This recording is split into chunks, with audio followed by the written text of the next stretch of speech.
Hello and welcome. आप देख रहे हैं टीसीएस बोर्डरूम स्पेशल। जी हाँ, टीसीएस ने अपने नतीजे पेश किए और इस बार Q2 में बेहतरीन नंबर्स आए हैं कंपनी के।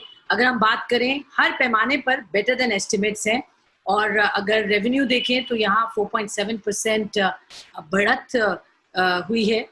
डॉलर रेवेन्यू की बात करें तो वहाँ पर भी 7% की बढ़त देखी गई। एबिट 16% ऊपर है।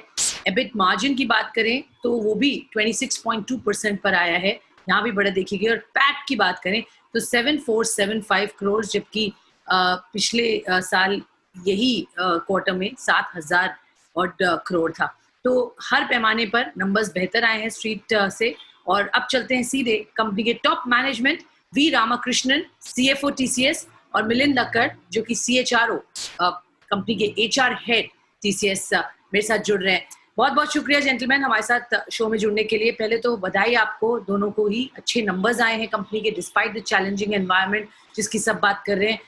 राम की, मैं आपसे पहले जानना चाहती हूँ, ये एक्सेप्शनल लॉस प्रोविजन जो दिखाया गया है 1218 करोड़ का लीगल क्लेम को लेकर, इस पर थोड़ा डिटेल दीजिए। ये क्यों और क्या है एग्जैक्टली? और इसके अलावा जब हम कांस्टेंट करेंसी रेवेन्यू की बात करते हैं, वहां हमने देखा 4.8% ग्रोथ आई है एंड स्ट्रीट एक्सपेक्टेशंस जो थी वो 2.6% की। तो जबरदस्त प्रदर्शन रहा, ये बड़ी अचीवमेंट है इस सिचुएशन में। तो क्या खास वजह रही उसकी, और क्या आपको लगता है ये एक्सीड करेगा run rate in the coming quarters sir? Yeah, this legal claim goes back to a litigation which started in 2016. This is an allegation that there is some trade secrets which we have improperly accessed. It has been going through the courts. We have received quite a bit of relief in the earlier stages, but at the appeals court, we have not got all the relief that we would have expected. So it is still in the courts, it is still going through the process. But based on the accounting requirements, the provision has been made. So we are still hopeful and confident that based on our arguments and based on that, we will get justice eventually. So this is a provision which has to be done based on the accounting guidelines. Now, on the growth, it has been broad-based. It has been across the sectors. Both our BFSI, especially both in the retail as well as in the mortgages, etc., the growth has come back, as well as in the retail sector, especially on the discretionary retail spending and in the CPG, we have seen muted. But the essential retail has been significantly doing well as they have been using technology, especially in terms of contactless, as well as in how to manage their supply chain. So that has come back. The travel sector, hospitality sector is still very much affected, but it is more in the pharma retail, in the essential retail, etc. So these two sectors are significant sectors for us, close to almost 40-45% of our business. So where obviously there has been momentum. So that has reflected in the overall numbers also being better than what other market observers would have taken into view. जी बिल्कुल। मेरा दूसरा सवाल operating margin को लेकर है, जो कि 8 quarter high पर आया है। क्या खास वजह है, कैसे ये पॉसिबल हुआ, और क्या मोर इम्पोर्टेंटली अब ये सस्टेनेबल होगा आगे चल के? ग्रोथ के कारण ही थोड़ा मार्जिन जरूर बढ़ेगी। हमने पहले भी बोला था, क्योंकि वो कॉस्ट स्ट्रक्चर्स जो है वो है, मगर लास्ट क्वार्टर में डिमांड के कारण वो कॉन्ट्रैक्शन हुआ था इन द रेवेन्यू। सो जब डिमांड अगेन आ जाती है और रेवेन्यू बढ़ती है और अपना कॉस्ट एक ही है, तो थोड़ा मार्जिन का डेफिनेटली बेनिफिट आएगी। और उसके सिवा हर एक आइटम ऑफ कॉस्ट में हमने बहुत डिसिप्लिन से देखा है। Certain areas like travel etcetera अभी तो नहीं चल रही, सो इसलिए वो उसका भी थोड़ा बेनिफिट होगा। और इस क्वार्टर में करेंसी का ज्यादा असर नहीं पड़ा, नेदर उससे बेनिफिट आई कि उससे नुकसान आई। सो वो भी हम देखने चाहिए। अगर फ्यूचर के लिए हमारा आशा है कि ये सस्टेन होगी, क्योंकि अपना डिमांड एनवायरनमेंट अच्छी है और पाइपलाइन भी अच्छी है और ब्रॉड बेस्ड ग्रोथ होने से ही हमारा वो भी मार्जिन का सपोर्ट मिलेगी। सो हम आशा करते हैं कि ये सस्टेन होगी और quite confident about that. Milind, मैं अब आपके पास आना चाहती हूँ और आपसे मुझे जानना है, इतने चैलेंजिंग एनवायरनमेंट में हम देख रहे हैं, शायद टीसीएस एक एक्सेप्शनल कंपनी है जिसने सैलरी हाइक्स अनाउंस किए इफेक्टिव अक्टूबर 1 और जो आपने 16,000 लोग हायर किए, नए लोग हायर किए हैं Q2 FY21 में, जैसा आपने बताया। तो हम ये कह सकते हैं कि situation is normal for you, जबकि बहुत सारी कंपनीज के लिए ये पॉसिबल नहीं है। वहाँ हम जॉब कट्स देख रहे हैं, सैलरी कट्स देख रहे हैं, बट आपने इसके काफी विपरीत प्रदर्शन दिखाया है। क्या चीजें सब ठीक हो गई हैं?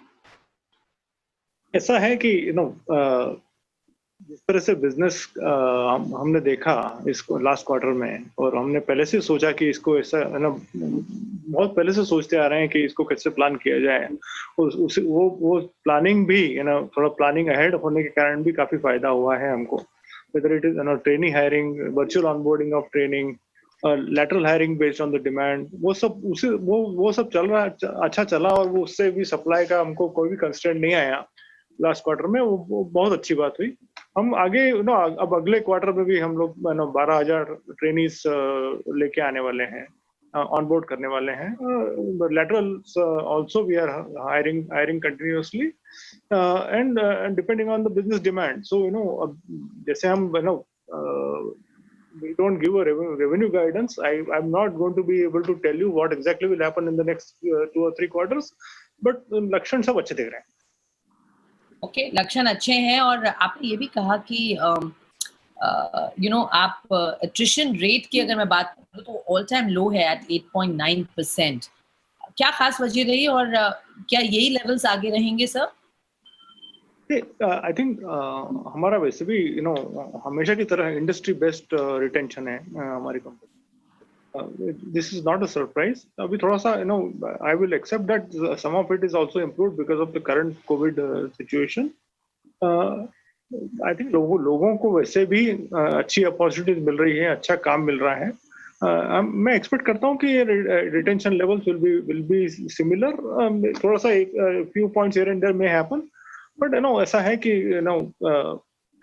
our job is to basically provide अच्छी अपॉर्चुनिटीज लोगों को देने का, और वो लोग देखते हैं, लोग लॉन्ग टर्म करियर देखते हैं, तो they would actually, and that's why they are staying, and that will happen, that will continue. Whether it's at 8.9 today, it goes to a few points higher tomorrow, it might happen, but in general the numbers will be in the same ballpark.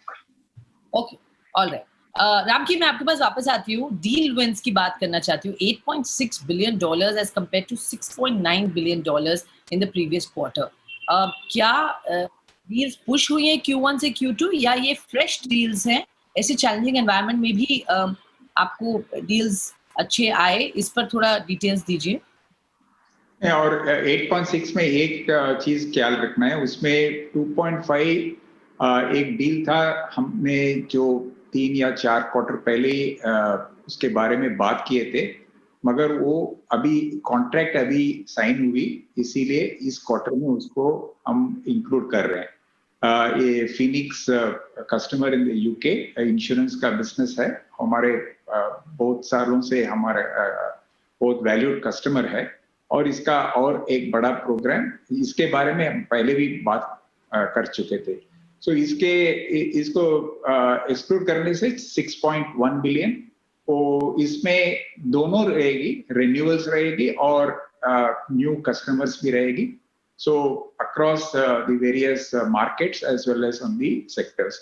So we are happy with where we are. It's a continuing from the last full year. हमने अपना 27 billion new orders book किए थी, और first quarter में भी अपना 6.9 billion किए थे। सो इसके कंटिन्यूएशन में चल रही है। सर, आपसे बायबैक का सवाल ना पूछूं ऐसा नहीं हो सकता। 16,000 करोड़ रुपीस का बायबैक क्या रैशनल था to arrive at that number? ये अमाउंट जो आपने 16,000 करोड़ रुपए निकाला है वो किस बेसिस पर निकला है, और कंपनी का क्या कहना है इस पर? एक चीज मान में रखनी है कि पहले 2 बार जब हमने बायबैक किया था तब भी 16,000 करोड़ सी नंबर था, और इस बार एक ख्याल रखना है कि इसके ऊपर टैक्स भी आएगी क्योंकि बायबैक टैक्स आ चुकी है। सो और उसके लिए 3 से 4,000 तक हो सकता है टैक्स। उसको भी ख्याल रख के नंबर डिसाइड किए, और ये this is part of our overall capital return policy.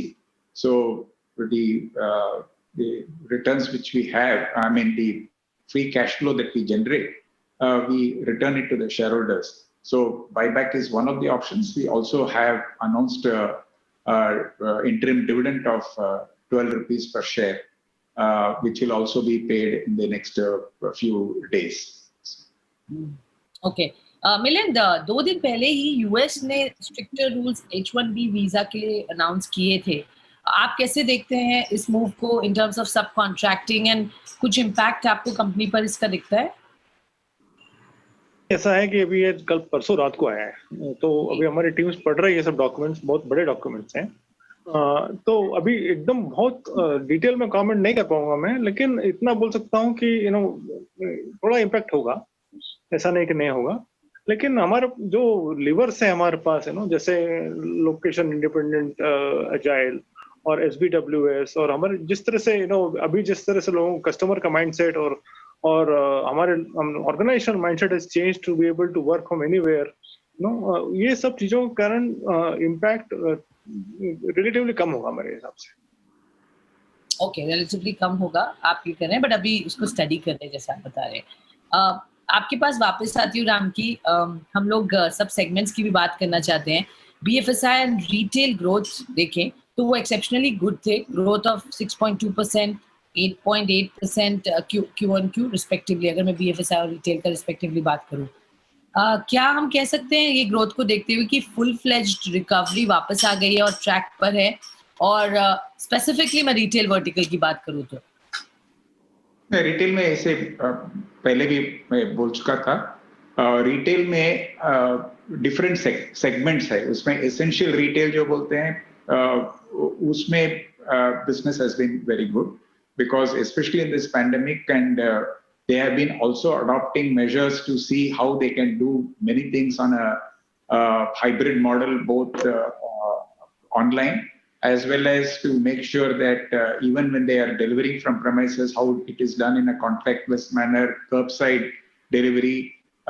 Then also in terms of how to make their supply chain respond to the situation. So essential retail में काफी business growth हुई है उसके, और essential CPG में भी। मगर discretionary retail जो कहते हैं वो फैशन इंडस्ट्री या लग्जरी गुड्स इंडस्ट्री, वो सब अभी तक उतनी बिजनेस तो उनका अभी भी इतना चालू नहीं है।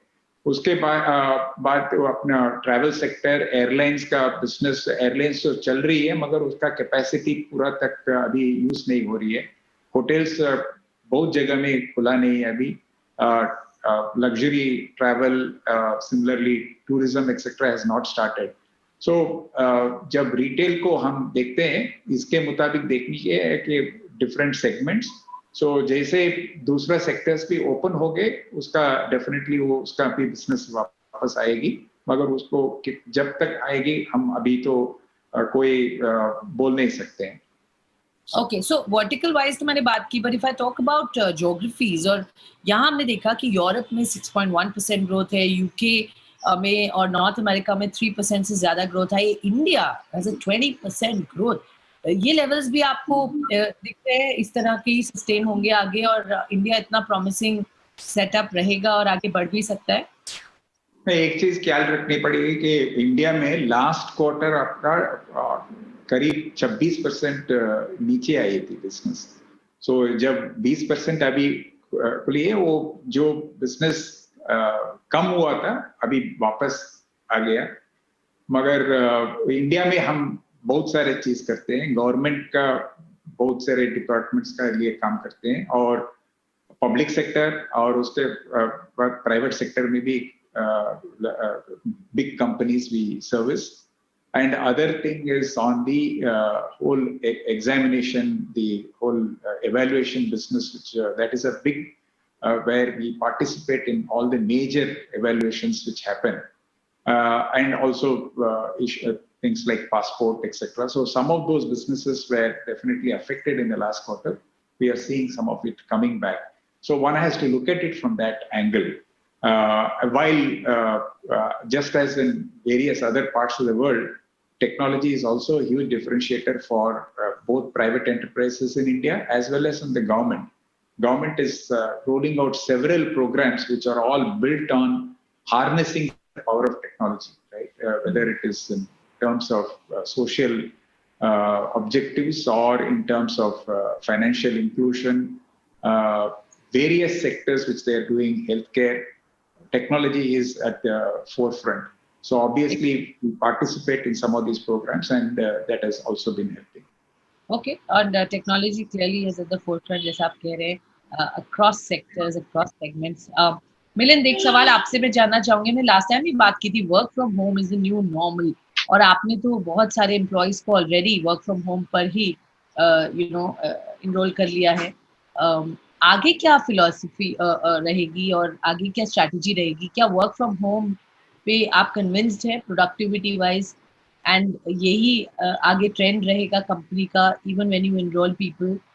क्या उस पर विचार किया है? अभी ऐसा है कि अभी जो विजन है वो प्योरली बिकॉज ऑफ पैंडेमिक, कि इसके कारण हम एसोसिएट की हेल्थ एंड वेलबींग हम सबसे ज्यादा महत्वपूर्ण है हमारे लिए. कुछ हम सब बिजनेस डिसीजंस उस एक गाइडिंग प्रिंसिपल के अंडर ले रहे हैं. कुछ भी करेंगे वो that is the primary thing which we need to be concern about, and that has to be that should be driving all our decision making. तो वो अभी हम लोग जैसे 3% हैं, 3% लोग ऑफिस में काम कर रहे हैं आज इस क्वार्टर में. वो नंबर तो बढ़ेगा. अब उसका मैं कुछ टारगेट नहीं ले रहा हूँ, डिपेंडिंग ऑन कैसा सिचुएशन होगा, कैसा पैंडेमिक का सिचुएशन होगा अक्रॉस कंट्रीज, तो उस हिसाब से हम लोग बढ़ाएंगे. बट ऐसा कुछ स्पेसिफिक टारगेट नहीं है. मॉडल वर्क कर रहा है, कस्टमर हैप्पी है, प्रोडक्टिविटी ऐसा कुछ ट्रेंड अभी तक बता नहीं सकता मैं कि बढ़ रहा है, लेकिन good initial signs are there के प्रोडक्टिविटी में अच्छा इंप्रूवमेंट ही हुआ है, कम तो नहीं हुआ है. और बट लोगों को भी थोड़ा सा सोच रहे हैं कि थोड़ा ऑफिस में आया जाए, तो वो सब बैलेंस करना पड़ेगा और देखा जाए, इंश्योर करना पड़ेगा कि people are also able to come. So 3% is too low. The number will go up definitely as we go in the future quarters. Again, depending on the pandemic, but it has to be able to balance it out with respect to what is best for our people, best for our customers, and best for the organization. Okay, finally, Milind, धन्यवाद आपका. और मैं एक सवाल रामकी से जानना चाहूंगी. Your day sales outstanding sir record लो पर है, which is great. मैं ये जानना चाहती हूँ कि payment difference from client are going to stop in the future, sir? Also client negotiations जो कर रहे थे with regards to contract pricing, क्या वो रुक गए हैं? See, actually the payment difference was definitely not a huge issue. It is a little counterintuitive, और जैसे हम सब सोचेंगे कि ऐसा जब बिजनेस का बहुत इफेक्ट हुई है, सब लोग पेमेंट डिफर करेंगे, उतना एग्जांपल्स नहीं था. So we are very happy where we had our the entire collection engine as well as our engagement with our customers, and they have also been very supportive. So that is continuing. So we don't see this as a big issue even going forward. Ramky, Milind, बहुत बहुत शुक्रिया हमारे साथ जुड़ने के लिए. आप दोनों का बहुत धन्यवाद, and again congratulations for these good numbers. धन्यवाद हमसे जुड़ने के लिए.